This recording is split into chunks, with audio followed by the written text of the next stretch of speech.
नवरात्रि के पहले दिन मां शैलपुत्री की पूजा कैसे करें? हिंदू पंचांग के अनुसार शारदीय नवरात्रि का त्योहार आश्विन मास में शुक्ल पक्ष की प्रतिपदा तिथि से शुरू हो जाते हैं। इस वर्ष यह त्योहार 3 अक्टूबर से शुरू होकर 12 अक्टूबर 2024 तक मनाया जाएगा। इस दौरान माता के 9 रूपों की पूजा होती है।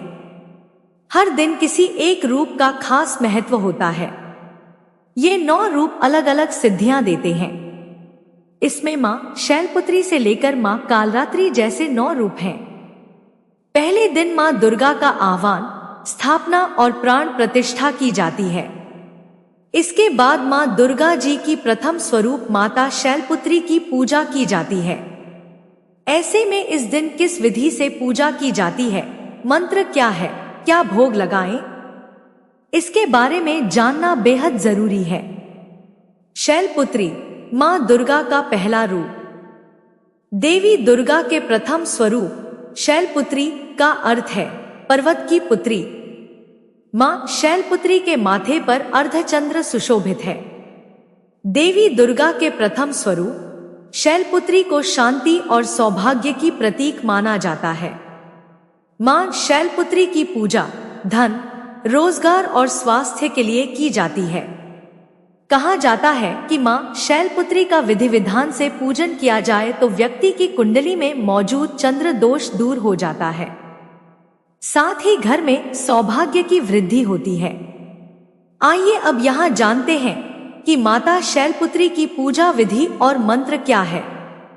मां शैलपुत्री की पूजा विधि शारदीय नवरात्रि 2024 के पहले दिन यानी 3 अक्टूबर को स्नानादि से निवृत्त होकर विधि विधान से कलश स्थापना करें। कलश के पास ही मां शैलपुत्री की प्रतिमा या उनके चित्र को लाल या सफेद रंग के आसन पर रखें। अब माता शैलपुत्री को कुमकुम और अक्षत का तिलक लगाएं। माता की तस्वीर के पास धूप दिखाएं, उसके बाद उनकी विधिवत पूजा करें। मां शैलपुत्री को सफेद पुष्प बेहद ही प्रिय होते हैं, इसलिए उन्हें इस रंग के फूल अवश्य चढ़ाएं। इसके बाद मां के प्रिय भोग को चढ़ाएं। पूजा के समापन के पहले देवी शैलपुत्री की आराधना मंत्रों का पाठ करें। साथ ही दुर्गा स्तोत्र, सप्तशती और चालीसा इत्यादि का पाठ अवश्य करें।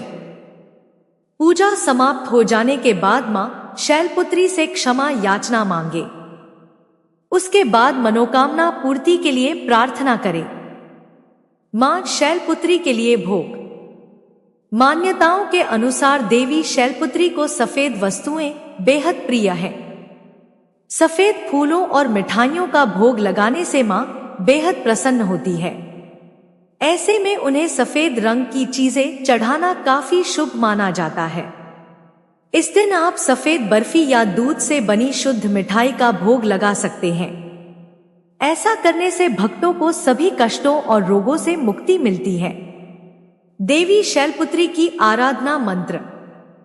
देवी शैलपुत्र्य नमः या देवी सर्वभूतेषु शैलपुत्री रूपेण संस्थिता।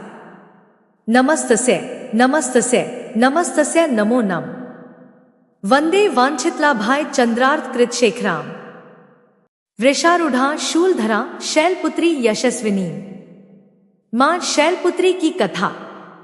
एक बार राजा प्रजापति दक्ष ने यज्ञ का आयोजन के लिए सभी देवी देवताओं को अपने घर आने का निमंत्रण भेज दिया, लेकिन राजा दक्ष ने भगवान शिव को नहीं बुलाया, जबकि उनकी पुत्री देवी सती को लगा था कि उन्हें भी बुलावा भेजा जाएगा, परंतु उनके यहाँ यज्ञ में आने का निमंत्रण नहीं आया।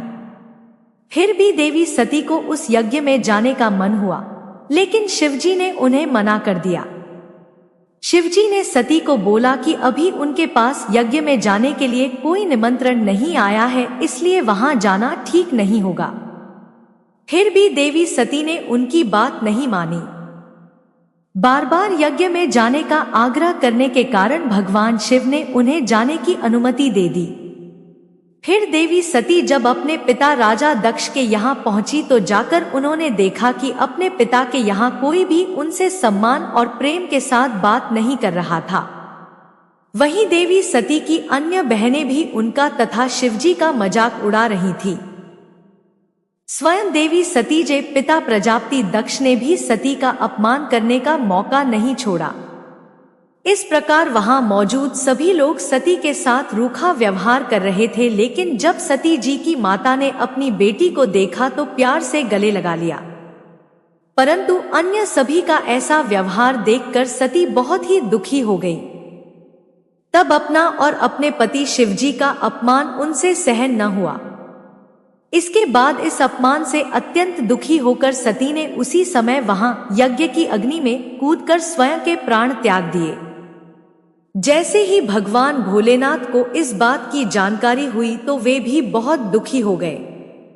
इसके बाद दुखी भगवान शिव क्रोध से आग बबूला होते हुए राजा दक्ष के यहाँ गए और तुरंत यज्ञ को ध्वस्त कर दिया। मान्यता है कि इसी सती ने फिर हिमालय की पुत्री शैलपुत्री के रूप में जन्म लिया।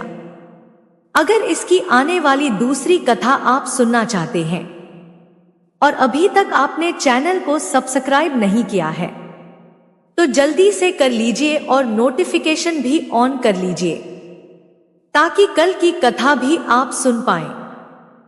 अगर आपको आज की यह कथा अच्छी लगी है तो उसे लाइक कीजिए, अपने मित्रों को शेयर कीजिए और अगर आपको हमारे द्वारा किया जा रहा यह प्रयास सराहनीय लगता है, हम देवी भगवती से यही प्रार्थना करते हैं कि वे आपको और आपके परिवार को सदा स्वस्थ आनंदी रखे।